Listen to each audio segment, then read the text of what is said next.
రాష్ట్ర ముఖ్యమంత్రి నారా చంద్రబాబు నాయుడు ఇచ్చిన హామీ మేరకు ఎన్టీఆర్ భరోసా పెన్షన్ల పంపిణీ మంగళవారం చింతలపూడి నియోజకవర్గంలో పండుగలు నిర్వహించారు.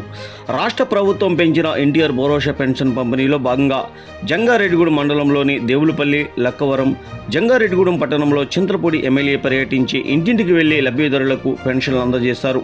ఈ సందర్భంగా ఎమ్మెల్యే మాట్లాడుతూ రాష్ట్ర ముఖ్యమంత్రి నారా చంద్రబాబు నాయుడు డిప్యూటీ సీఎం పవన్ కళ్యాణ్ ఇచ్చిన హామీలకు తూచ తప్పకుండా నెరవేరుస్తున్నారని పేర్కొన్నారు.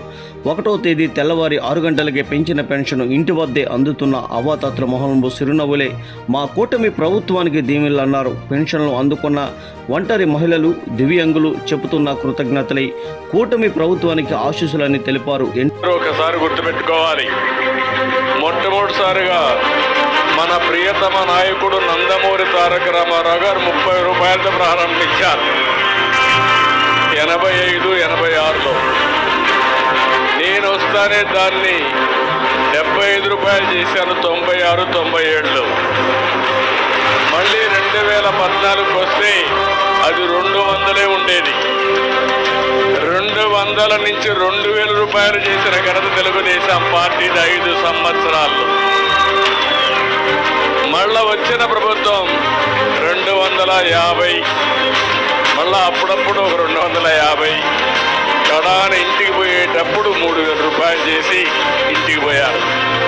నేను వస్తానే ఒకే మాట హామీ ఇచ్చాను, మీకు మీ అందరికీ 3000, 4000 చేస్తారు, వికలాంగుల్ని 3000, 6000 రూపాయలు చేస్తారు. ఎవరైనా మరీ ఇంట్లో నడవలేకుండా గడ్డి మీదనే ఉండి ఇంట్లో ఒక వ్యక్తి ఆయనకు సేవలు చేసే పరిస్థితి వస్తే అలాంటి వాళ్లకు 15,000 రూపాయలు ఇస్తామని చెప్పిన మానవత్వం ఉండే ప్రభుత్వం తెలుగుదేశం ప్రభుత్వం. ఒకసారి గుర్తుపెట్టుకోవాలి, మొట్టమొదటిసారిగా మన ప్రియతమ నాయకుడు నందమూరి తారక రామారావు గారు 30 రూపాయలతో ప్రారంభించారు 85, 86లో. నేను వస్తానే దాన్ని 75 రూపాయలు చేశాను 96, 97లో. మళ్ళీ 2014 వస్తే అది 200 ఉండేది. 200 నుంచి 2000 రూపాయలు చేసిన ఘనత తెలుగుదేశం పార్టీది 5 సంవత్సరాల్లో.